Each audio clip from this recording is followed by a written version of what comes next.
It's Social Pulse Weekly, brought to you by Agorapulse. Discussing this week's hottest topics and latest developments in social media marketing.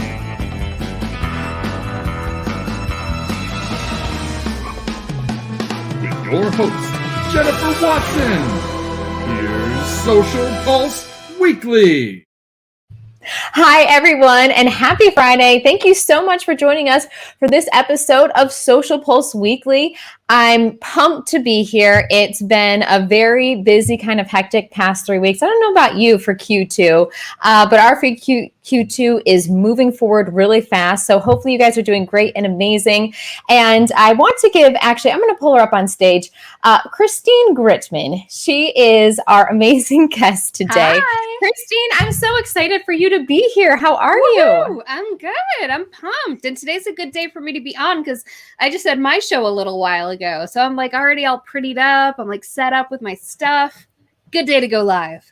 You guys look fantastic. And so you guys, I'm going live from a different place today, my partner's place, Brian Fanzo. So you'll probably notice a few things that are different on set, especially Fanzo's frozen yogurt as well. Mm-hmm. So it's I know it's fun and it's interesting, but I'm excited to be here. And so I'm outside of DC right now, which is super fun. And we're getting some cooler weather as well. But I'm excited to have everyone with us today. We've got Justin Hornback in the house. We've got Trisha, I'm so glad you are here. Trisha is amazing. She asks the most incredible questions, also provides incredible insight.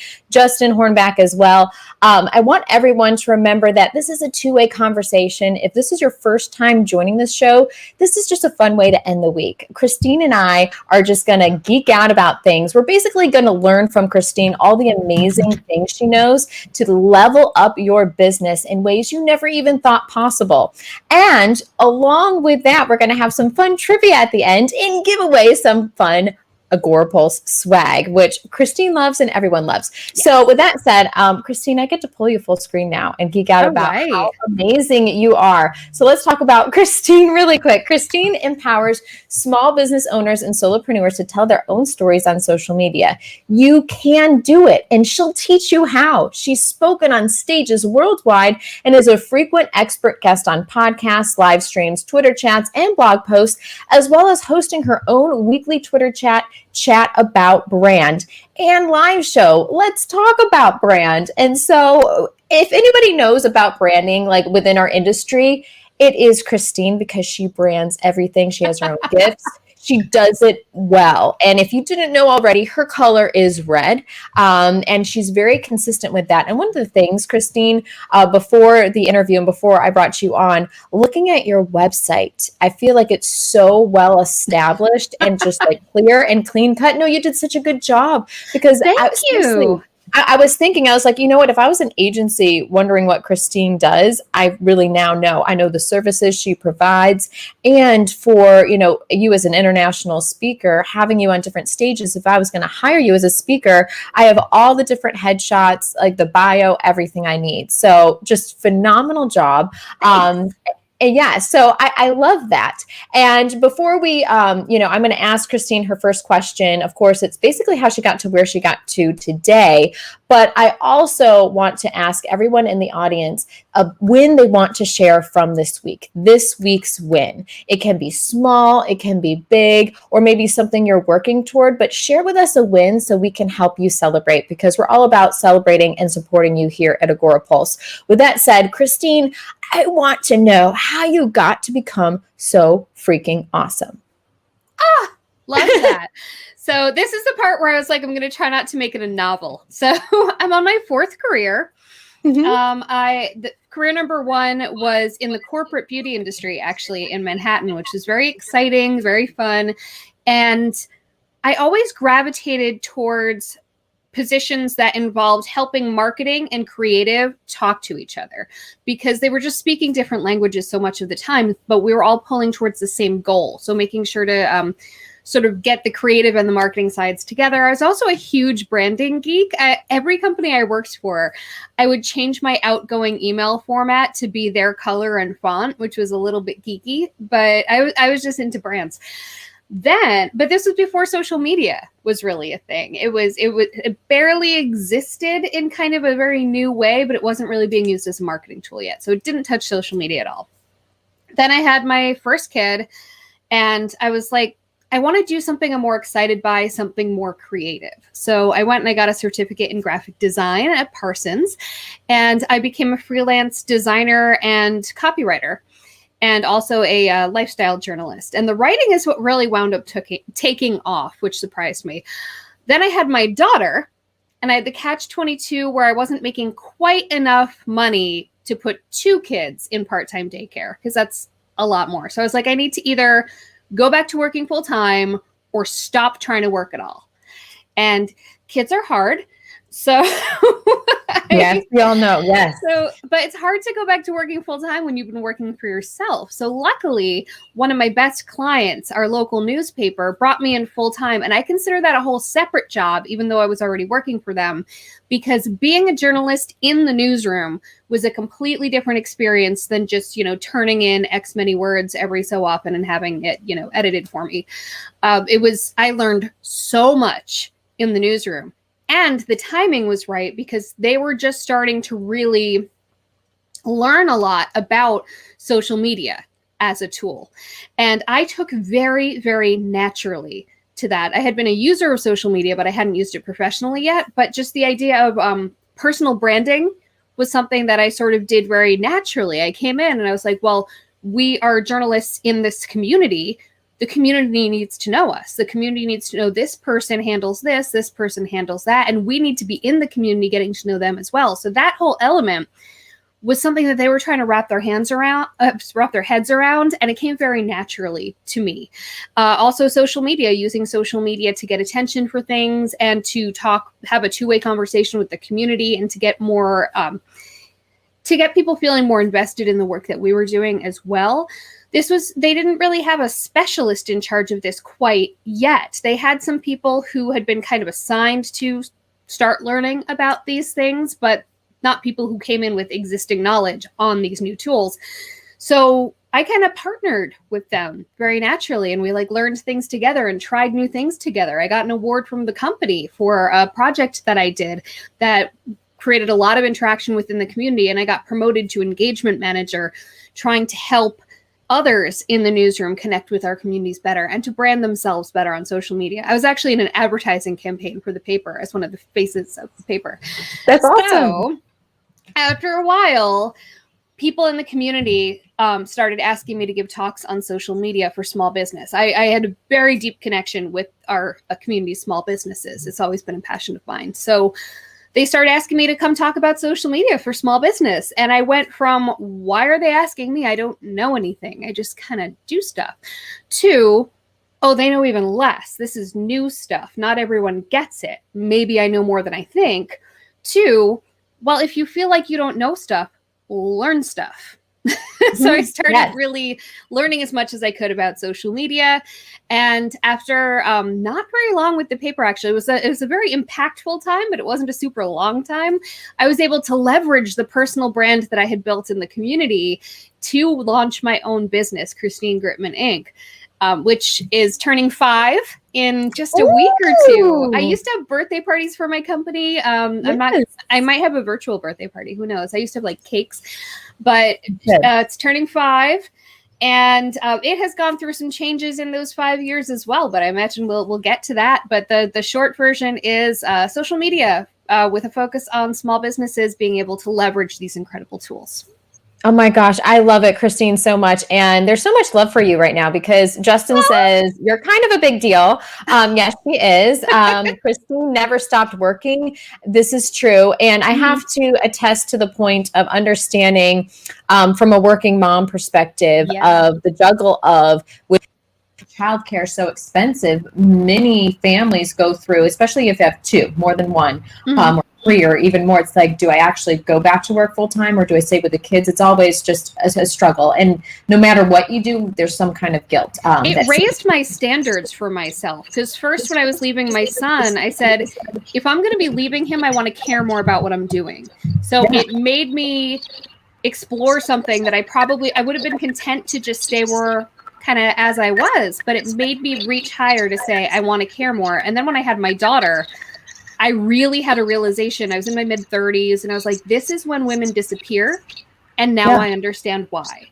And so I kind of did the exact opposite. I'm like, I'm going to do the opposite of disappearing. I'm going to kick extra hard against that current and just kind of become a thing. So it's like I shot out of nowhere shortly after Ellie was born, because I was like, nope.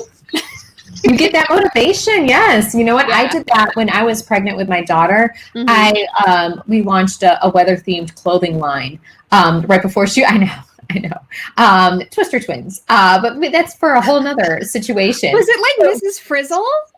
No, well, I love Mrs. Frizzle, but no, it was they're fun like sayings, and some of them from like movies too that I twisted into like weather things. So I need to check this out. This is blowing my mind right now. How did I not know this? I don't know. We'll do this for a different time. We've kind of sunsetted it right now. We're going to relaunch it completely. Later on this year. That's so awesome. Yeah, thanks, Christine. But with that said, oh my gosh, I love you guys. We've got so many people in here, and keep in mind, friendly reminder, we are using StreamYard. So if you're on Facebook, we need to have you guys let StreamYard basically give permission to StreamYard so we can actually see who you are, because we've got some fun people in here. Someone that said, hey, Christine, we don't know who you are, but you're awesome, and we want to give you a shout out. Justin Hormack said 5, how awesome. Jeremy said, I feel like she never stops. This is so true.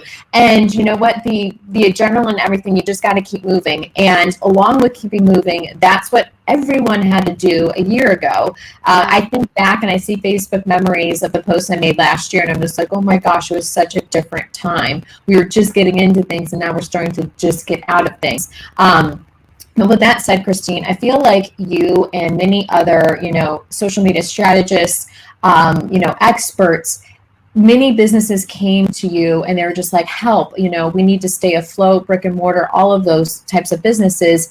And it's funny because what I've heard a lot of, whether it's you're an agency or you're something else, is that people were finally taking your advice. And you're like, you should have been doing this all along. But I would love to know from you, Christine, what was your biggest pivot personally with your company to make sure it stayed afloat? And then along with that, the clients and the people that you helped, what was like the biggest thing they were asking help for? So it accelerated the divide between those who embrace things like social media, like personal branding, all of that, and those who do not. There was already kind of a divide there. And I had built a lot of my business working with the people who sort of had to be dragged kicking and screaming into social media. They were businesses who they sort of had everyone telling them, you have to do social media, you have to do social media. And they felt like it was just one thing too many and they were intimidated by it. But when they came to me, it was from a place of, oh, fine. I get that my business is going to kind of drown if I don't do this. So let me know the bare minimum I could do. And my imposter syndrome had me feeling like the absolute, like hopeless beginners were the only people I could help. So it was a good match, but it wasn't a terribly growth-oriented match either for myself or for the clients, because I would teach them things. They would pay me good money to teach them things, and then they wouldn't do it. And, it could have worked out better for both parties there. So when the pandemic happened, I had already started a shift into a different type of client. I had already started a shift into clients who, instead of saying, I don't want to do this, I get that I have to, fine. They were people who had their feet under them in their businesses a little bit more, or maybe they were starting a business with a clearer plan. And they were saying, I know this is an important part of it. Eventually, I'm going to grow my business to a point where someone's doing it for me. But in the meantime, I want to learn all I can about it so that I can properly market my business. It's a very different type of mentality, and it results in much better work. So I was already in the midst of that shift. When the pandemic hit, first of all, the people who came to me were of a higher caliber simply because they were the people who had decided to fight to succeed. They were the people who had decided, I can't blame anyone who decided this is it for my business, because I understand that completely. But the people who were coming to me now were the people who said, you know what, I'm in this and I'm going to do what I can. And so that was great. That accelerated that shift in client type to being the people who would actually do the work, because the fact that they were showing up at all showed that they were in it. And then also I realized that while I was in the midst of that client shift to those slightly higher caliber clients in terms of doing the work, they were the same size of business. They were still teeny, but, just a different mindset. I also realized I was able to reconcile something I'd struggled with for a while, which was that I had a great audience of my peers. So the audience of my peers, the fellow social media people, they thought I was killing it and getting opportunities to do like free speaking and things like that. The people who were giving me money, these small businesses, weren't really consuming the social media stuff as much, simply because by definition, they weren't really on social media. So it was a disconnect. It was like, I'm doing well with this audience, but that's not the audience that's going to pay me. And this audience pays me, but all the stuff I'm putting energy towards is not really for them. So I was able to resolve that by realizing I went back to basics, to the thing that brought me the most satisfaction working with clients, and always has, which is that it all starts with that brand. It all starts with that brand definition and also presence, helping them really be more findable online for the right reasons, helping them communicate their messages, so much more beyond just what do I post. And I realized that I could help fellow marketers with that too. And I could help professionals in all sorts of areas with that, including like at big companies, teeny little mom and pops, and everything in between. It just opened things up by saying, if I get more focused on my favorite part of what I do, that is adding more focus. That is niching down, but it's also opening up other verticals. It's opening up who I can help. So I actually didn't refocus my business to be like personal branding girl until like September of last year. And everyone says, no, that's not true. You were already personal branding girl. Not really. Not to the degree that I stepped into in September. It was something people had always noticed about me. People had always commented on it. And I didn't make the connection of that being my thing. I don't know why, but I always take a step back from my business in August and sort of recalibrate. This August, I did a brand refresh, and I came in like gangbusters that first week of September with my new show, my new Twitter chats, new pictures, new everything. And it has caught on so quickly. So really, it's been an interesting time. I'm like still in the midst of a bit of a shift, but it's been an interesting year. Christine, I love that you like talk about taking a moment and a step back, because I think many people, they're like, okay, so like everyone on this side is just like, yeah, she's got it and everything. But the paying customers, like trying to connect everything that you do, and so many people I feel like don't want to take a step back because they're worried that they're going to lose that time. They're going to lose whatever momentum they have. When in reality, it's so much smarter to do that. Even take like 2 or 3 days and just focus on, okay, stepping outside of the box, taking a look into your business and seeing like what's working, what's not working, and being truly honest. And even if it takes like a week or two to do an overhaul of things or change things, the end result can be exponentially so much better. You're happier. And your clients are happier. I mean, it's just a win-win all around. So I love that you said that, because I think many people, they start a business, they get excited, and then maybe even year 1 or 2, if they even make it to that, because even starting a business is very scary and some aren't successful. But, they need to always think about rebranding and refreshing and making sure they stay up, on the latest trends as well. Well, when it reaches a point where the effort you're putting in and what you're getting out of it maybe aren't as calibrated as they should be, you got to really just look at that and say, instead of pouring more energy towards something that could be working better, it's more efficient and more effective. It'll get you farther ahead if you kind of take a step back and look at where you're putting that energy. Yeah. Oh my gosh, exactly. And it's so true. We've got Sue Ann. Oh my God, Sue Ann, I'm so glad you're here. She said, plus, doesn't it suddenly feel like a new wave of attitude to leave social channels? I'm finding more and more interesting facets to it than ever. Don't get mentally to bail on social media, perhaps just because it keeps changing. Yeah, a lot of people are saying, "Oh, I'm done with social media." I think a lot of that was partially due to the political climate on social media, which has changed in my world, but it may have changed in the opposite direction in other people's spaces. But it's interesting. I think that's a lot of it, and of course, the Cambridge Analytica scandals with Facebook a while ago sort of started putting that bug in people's ear about leaving social. But I just think it's nuts to walk away from something that's so unbelievably powerful and free. Yes. I don't get it.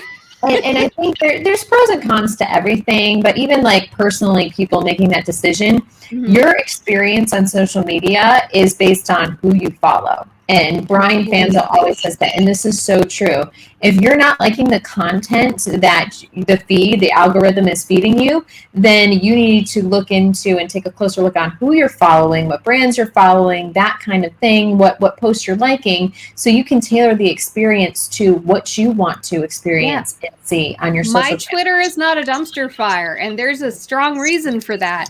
And even if I needed, there's so many like blinders you can put on. There's Twitter lists. You can just go on TweetDeck. Agorapulse is amazing because the fact is you cannot even go on the platforms necessarily when you're not up to it. You can just go on and maintain your relationships through that, social media inbox there. Like you can engage with blinders on from the stuff that's not contributing in a positive way to your experience. And that is fine. Oh my God, I love that you just said it. No one's actually ever said that before, Christine, or even talking about the conversation. Sue Ann, I'm so glad you brought that up because, we provide a place where you just see the incoming messages and you can respond. You don't actually have to natively log in. And I mean, I do think that is very, oh no, did I freeze? I do think that it is very important to still go on to places that aren't just your profile and engage outwardly. But, sometimes you're not just into it. Sometimes with all that we're going through nowadays, you just need to get in and get out. You just need to do what you need to maintain. And it's great that you can do that. Yeah, no, absolutely. And Sue Ann, that was such a good point. I'm so glad you brought that up. And Jeremy said, I'm so glad you brought this up. Well, he said, first of all, it's so hard to take a step back. We have the hardest time looking at wholesome. And this is so true. And sorry, guys, they've got the lawnmowers going outside. So if you're hearing that background, that's what that is. It's spring. Yeah, social is powerful and free. So true. And Sue Ann said, thank you for saying how powerful it is. I feel the same. And after working so hard, why leave? Yes. It's oftentimes you have to kind of reevaluate your effort and energy. And just like Christine was talking about before, when it comes to taking care of your kids and job and all sorts of things, it's important to take a step back and take that hard look in. Sometimes it's uneasy, just like watching yourself on camera and trying to improve. I still don't like watching myself, but I look back to see, okay, what did I do here? How can I improve? But that'll only help make things better and make your business better and everything else. So yes, I love that. And going on to the next question, which I can't believe we're already almost 30 minutes in, Christine, and this is such a good conversation and a rich conversation. What tips do you have? Like 3 tips for someone that's like, okay, I'm going to start a side hustle because now is a great opportunity to do so. Or you know what, I'm just started my business and this and that. What are the 3 tips that you want to remind businesses or someone who's starting a business to remember? Whether it's make sure you do all the legal stuff, you get your name, that's legally yours, the branding, the storytelling. What are your biggest tips? I want to make sure that, I can hear you. Okay. I can't see you, Christine, but I can hear you. It's so frustrating. And I'm trying to just go back to the native one and it's not doing that either. It's okay. I'm staying on screen. And so there you go. There we go. Okay.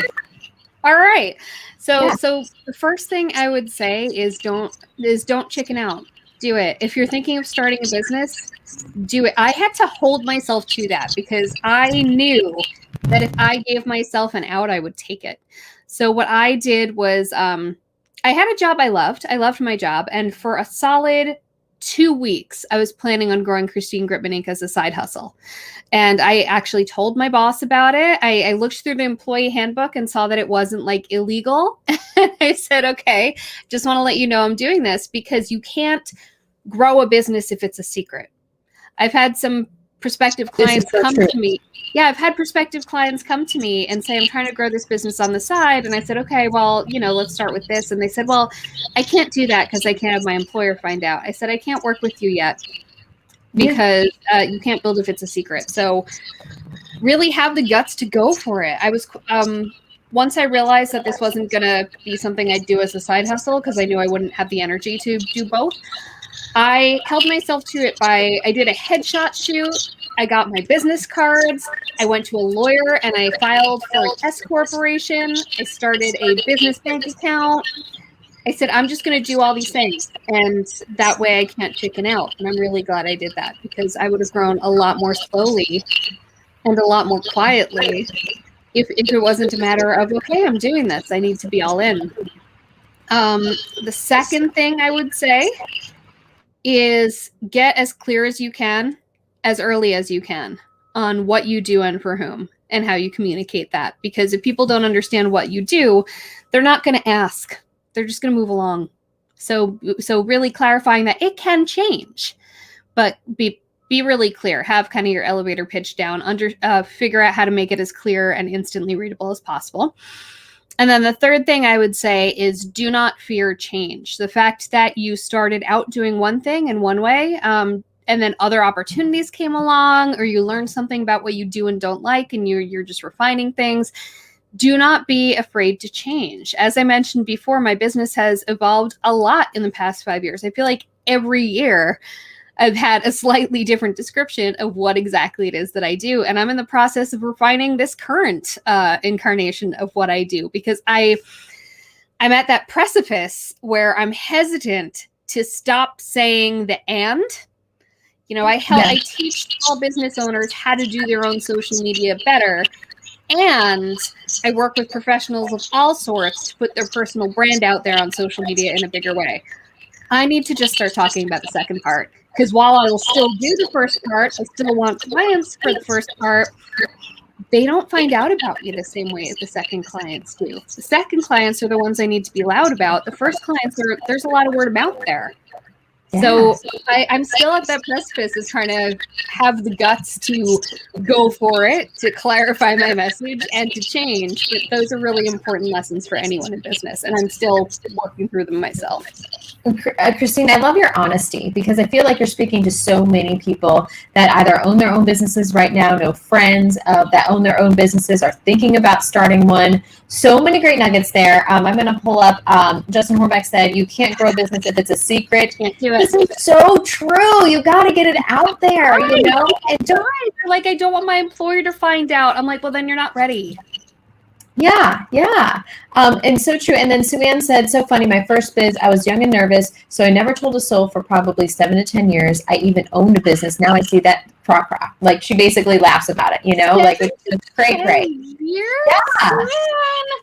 Yes, it's so. And then Justin said, I get that feeling though. Yes, change is scary and challenging, but it can be good.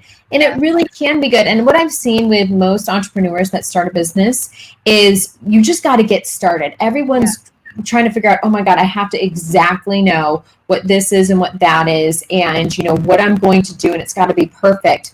But the smartest entrepreneurs actually they have a plan and they jump right in, and then they pivot their business plan to what people are seeking them out for. And just like you're doing right now, you're going to be pivoting a lot in your business, whether there's a pandemic going on or not. The world's constantly changing in different ways, and your business will change based on people's needs, companies' needs, or your family's needs if you're starting a family. So being able to pivot is so smart. You're not learning. Yeah. I'm really constantly getting new data and new input, and it's going to change the playing field, and it should. Yes, it really should. By the way, Jeremy loves you. He said I really started following her because she was so real. Christina's the most real and is literally freaking awesome. I love that. Vulnerability is a true superpower.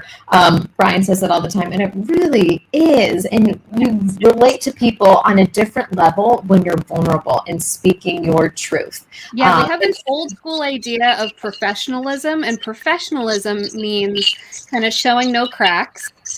We have this idea, or some people have had this idea of you have to seem like you have it all together or people won't trust you. People won't trust that you know what you're talking about. People won't trust their business or themselves in your hands if you don't have it all together.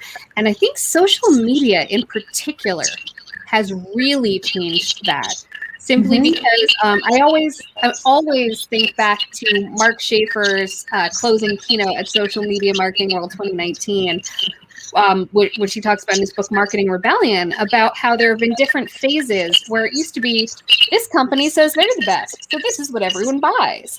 And over the years, it's moved towards consumers not trusting marketing messages. We don't trust marketing messages because we're aware that they're marketing messages. They have an agenda, which is to sell more than to inform.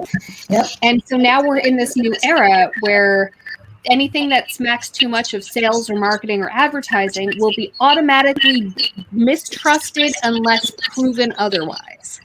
And I think social media has been a big part of that. The idea of just showing reality and showing ourselves in real life to everyone. The overshare. And you know what? I think communication is key and visibility is key in just everything. I've learned that in personal relationships, in business, in everything.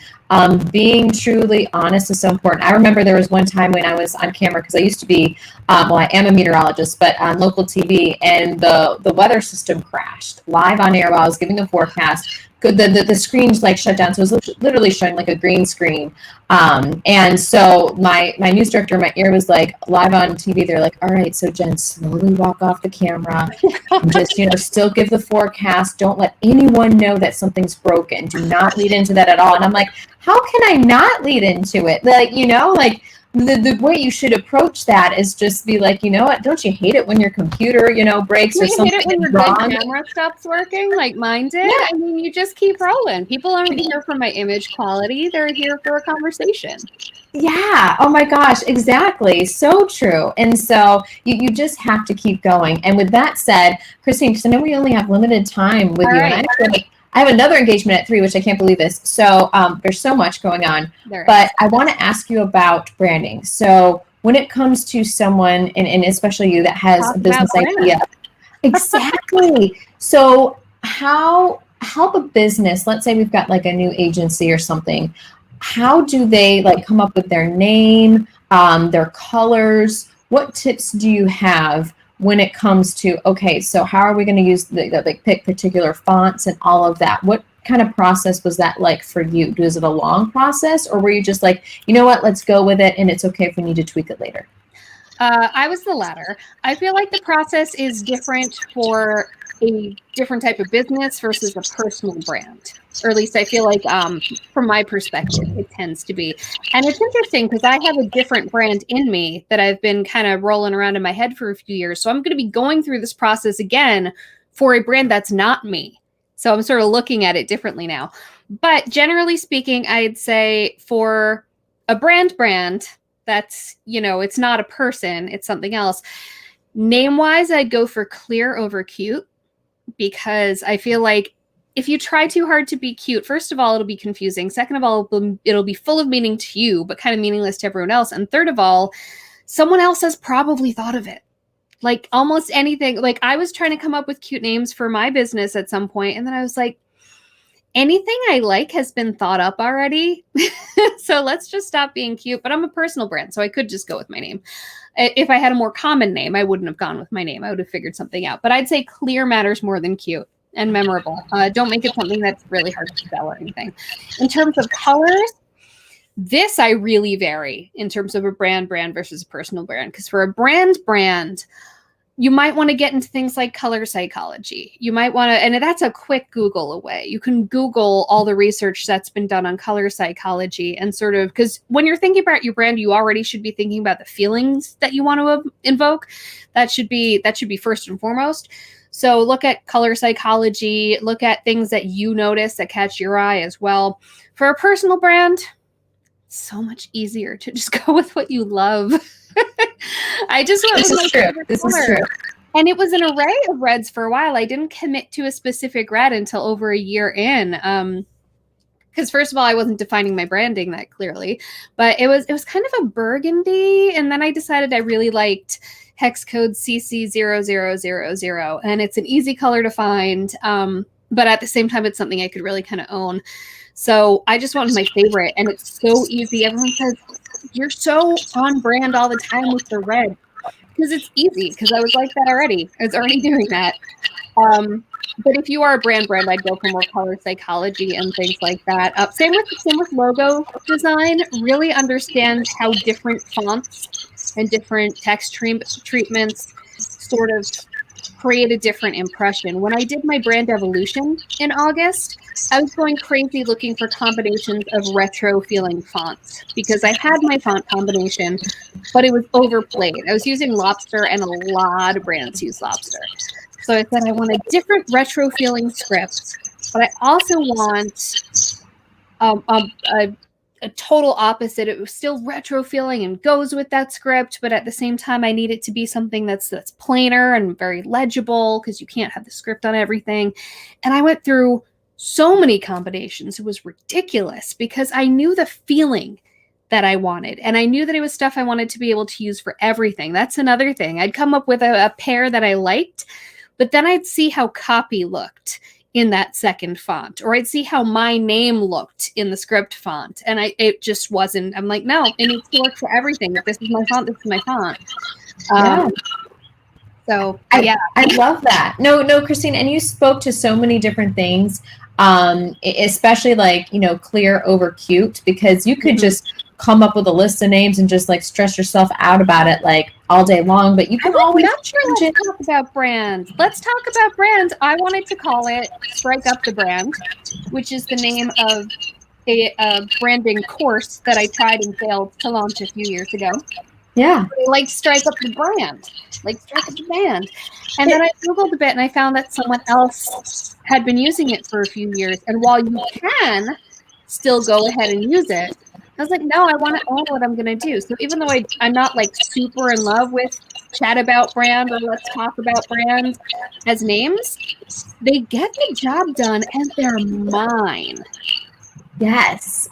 And I love that. And it's so true. And I love sparking emotion and even color psychology. I remember learning that in school and like my mind was like blown. My dad worked for Kodak for 22 years. And so like his entire career, which is why we were up in upstate New York, because Kodak is based in Rochester. My sister went to Eastman School of Music, so that's very Kodak-y. Yes. Oh my gosh. Yes. Oh, I know Eastman School of Music. So close. I need to come up and visit you, Christine, because I've just been here in town.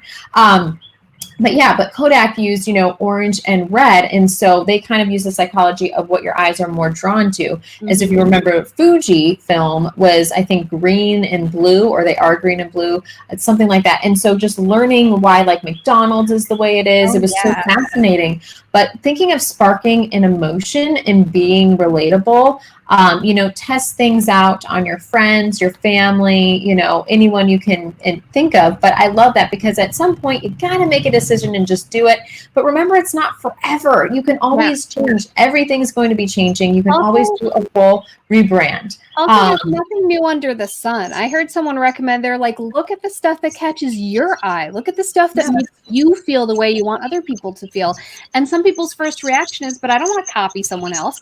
No, you're not copying someone else. You're discovering element. I didn't invent red. I didn't. I mean, Coca-Cola, Virgin, Target. Come on. And that I was able to own red by making people feel the way red makes people feel. Yeah, no, I love it. I love it so much. And going back to all the comments, I love this. Jeremy, this is so true. Do any of us really have it together? I think not. We're all migrating and moving through this crazy thing we call life. Yes, we're all at different places in our lives. I love that. Sue-Ann said, great point. We got said, Justin, attaching that feeling with copy and logo, it's a tough process. Mm-hmm. It is a tough process. It really is. And take it easy on yourself too, like brainstorm a little bit and then, take the night off and just look back at it in the morning with a fresh pair of eyes, after some rest and see how you feel about it. I love Justin said, Kodak, I'll take any merch he wants to get rid of. I love that. Justin, we need to talk offline if you're a Kodak fan or not, because clearly you are. He was big into cameras and all that stuff. I remember going with him to work. So this is a big thing covering us up a little bit, but so not knowing at the start, I messed up naming my digital brand, Right Mix for Business, meaning typing URL spelling nightmare. And even my podcast, Mix, Sizzle, and Shake Your Business, way too long. But by the time I understood better, I was starting to have traction and enough recognition. So keeping growing in the mistakes, which is so true. Everyone makes mistakes. If you're not making mistakes, you're not learning and something's not right there. You're not innovating. You're not doing something, you watch the rockets launch and they're not always landing, as we're testing, made by rocket scientists. Yeah. So you got to understand that just go with it. If you don't actually press the button, think about how you're going to feel, when you're 80 years old on your rocking chair and like, I wish I could have just pressed that darn button. Why was I worried so much about what other people thought, or just the fear of it not working instead of like, what if it works? What if like you come up with an amazing thing, everyone has to pivot. So I love that so much. And you guys, we have about a couple more questions for Christine. I have a couple more, but if you have questions for Christine for us, let us know. I can't believe it's already 2:45 because we're going to get to fun trivia after this. But I want you guys to ask your questions if you have them. And I want to talk about, Christine, a little bit storytelling and why that's so important, because obviously we all have our own unique story. But how do you help clients that you talk to, and even your own journey yourself, telling your true story? How do you help clients do that? What are some tools and tactics to help people, be vulnerable and use their own story as a superpower, a powerhouse to share what they do, to share their business and connect with others? For me, the biggest thing is people need to realize that their story is more interesting than they think. So yes. You may not think that you have anything to say. You may not think you have anything worth sharing. You may not think that you have a superpower, but you do. You absolutely do. So first of all, get over the idea that you're not that interesting. Start looking at yourself the way someone who really likes you looks at you, or the way you look at someone who you really like. Would you ever tell your best friend, no, you're boring? Don't tell anyone anything about yourself because you're super basic and you suck? No, but we say this to ourselves. So recognize that your story is a lot more interesting than you think it is. Furthermore, recognize that by putting yourself out there, you're putting stuff out there that more people can resonate with. If you don't put anything out there, you don't give people ways in. That door is just closed all the way around. Whereas if you put something out there and you open up that door a little bit, open up that wall around you a little bit, that gives people a way in. And that's what gets people to feel like to use the phrase I use all the time, know, like, and trust you, to quote Bob Berg. So you have to kind of let those pieces in, because if you don't put anything out there, no one's going to have anything to grab hold of and say, oh, this person gets me. I vibe with this person. And that has to do with imperfections and vulnerability, obviously, but it doesn't even have to. It can even be, just stating a fact. Can I get an amen?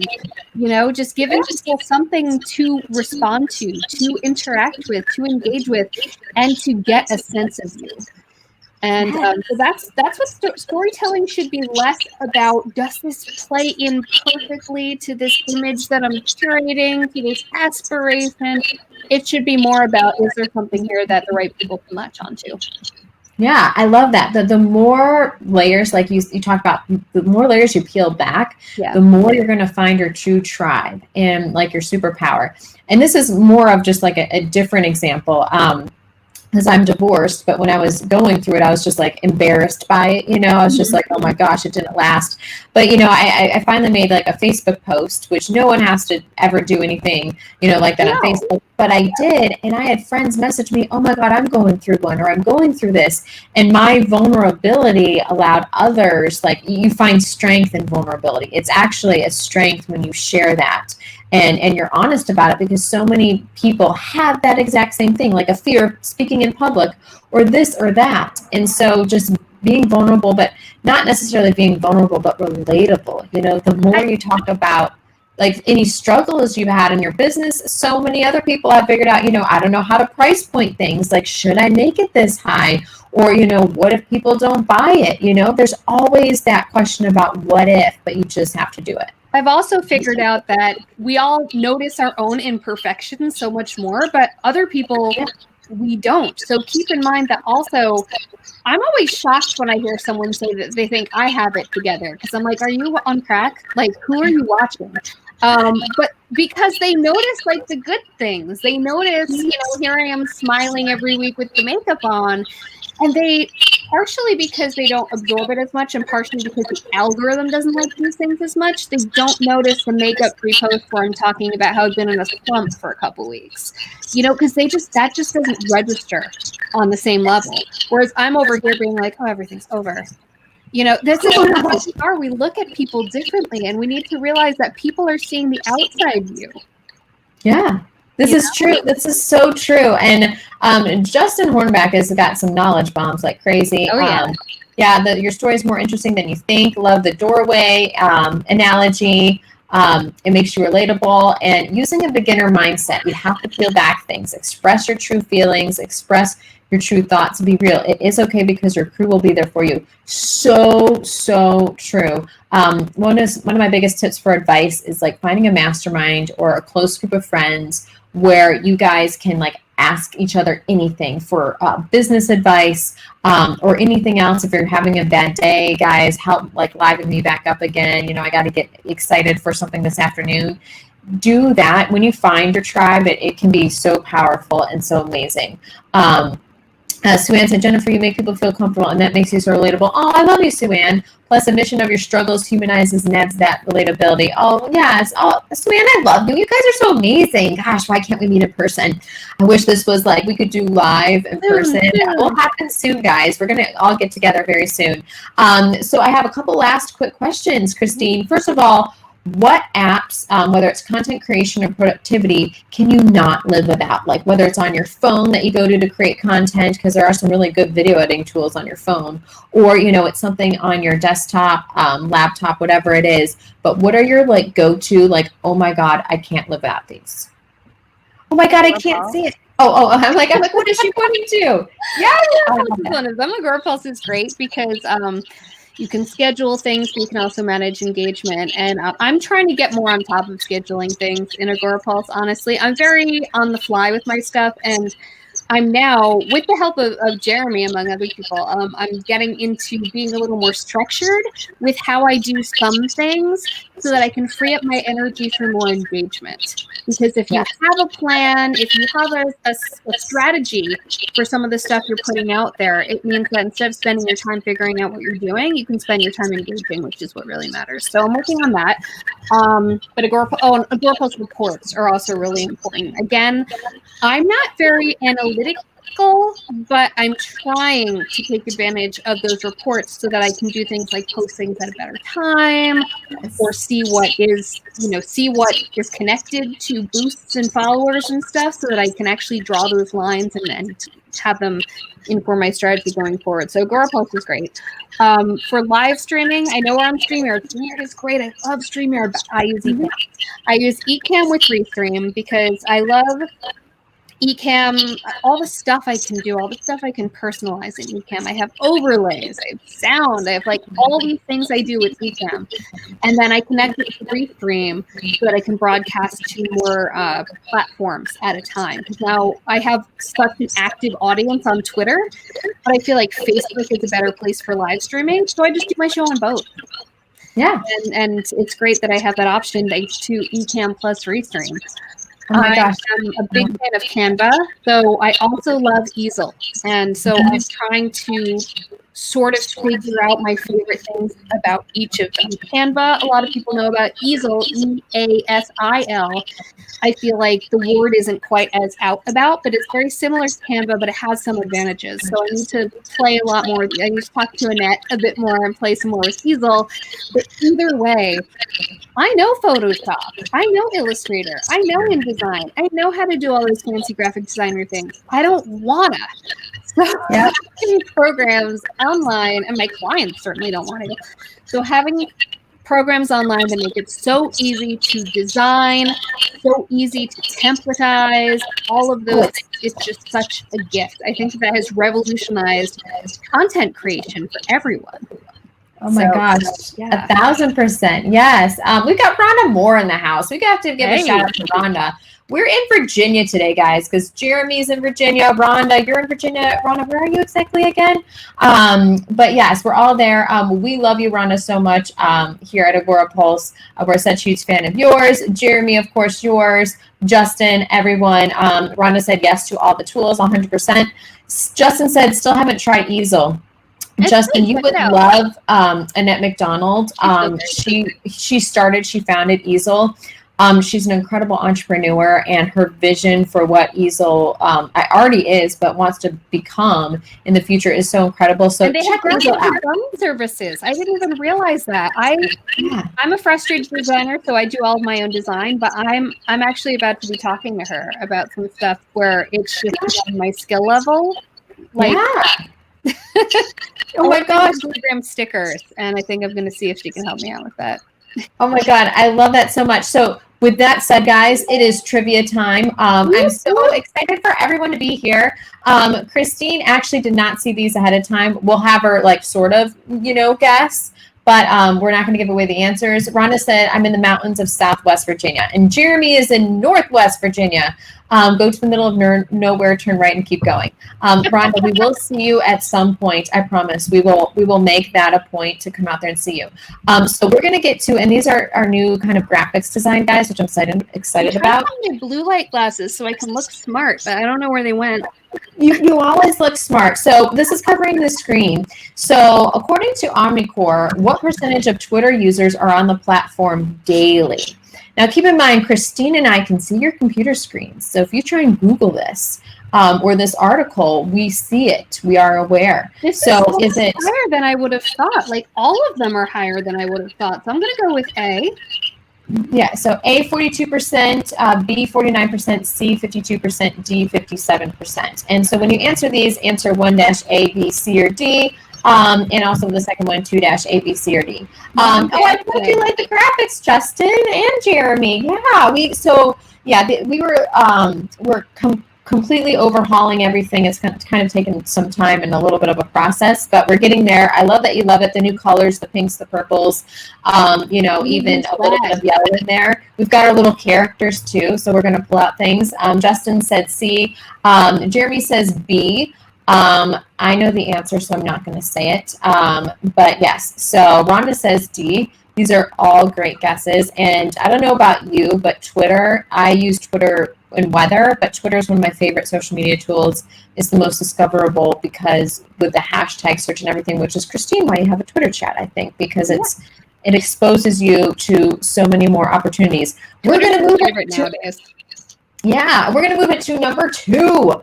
According to Omnicore again, what percentage of small businesses use social media to promote their business? I know this sounds kind of silly, but there is like a small percentage, I should say. I shouldn't say a quarter, give away the answer or anything, of businesses that don't utilize social media. And some of them, they may be older managers that just didn't grow up with it and just really don't know the power. But what percentage of small businesses use social media to promote their businesses? So not everyone does, but majority does. So is it A, 77, B, 81%, C, 84%, or D, 87%? Well, for both of these, I want to know who their sample audience is, because again, I feel like these are all high. I would say A. I know so many businesses near me don't do social media, and it blows my mind. I don't understand it. Yeah, or they at least get their names, but they're not actually utilizing the tool or doing anything, which is so true. So Sue Ann said 1A or 2A.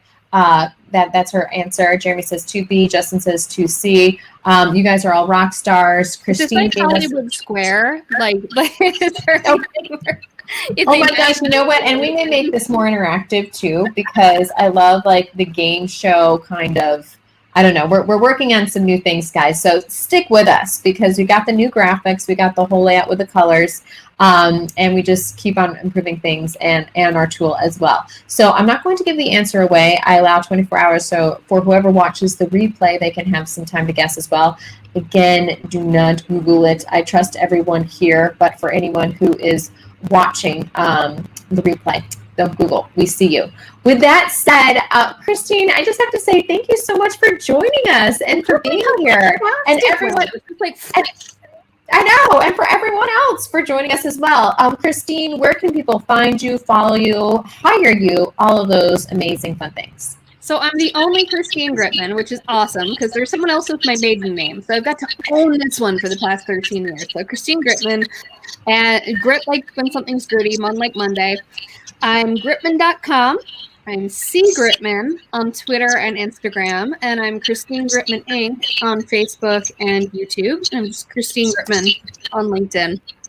Oh my gosh. Following me on TikTok is if my kid's doing puzzles. I love it so much. Rhonda, thank you so much for being here. I love it when Rhonda joins us. We've had her as a guest as well. One of our super big shows. We need to bring Rhonda back because Rhonda is absolutely brilliant. Justin Hornback, oh my gosh. Yes, you guys are amazing. Everyone watching, you are incredible. Thank you so much for providing your insight, sharing any stories. We all love you. You're fantastic. And for everyone else, we hope you're doing amazing. And check back with us next week. We have another amazing guest, Amy Aram, actually. I'm so excited. We've never interviewed her before. I love her. She's so sweet. And she needs to go on that trip to Paris, too. Yes, she does. She actually won the trip we gave away for 2 people to Paris at Social Media Marketing World last year. And she hasn't had a chance to use it yet. We're working on that for her. But with that said, yeah, we give away trips to Paris sometimes. So join us at a conference that may happen again in person whenever that happens. But we think you're all amazing. If we can ever help you with anything, please let us know and check out agorapulse.com, not just for our tool, but our blog and our resources as well.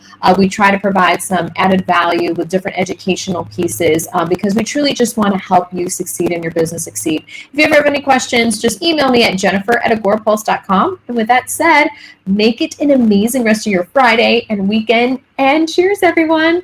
Bye. Bye, guys.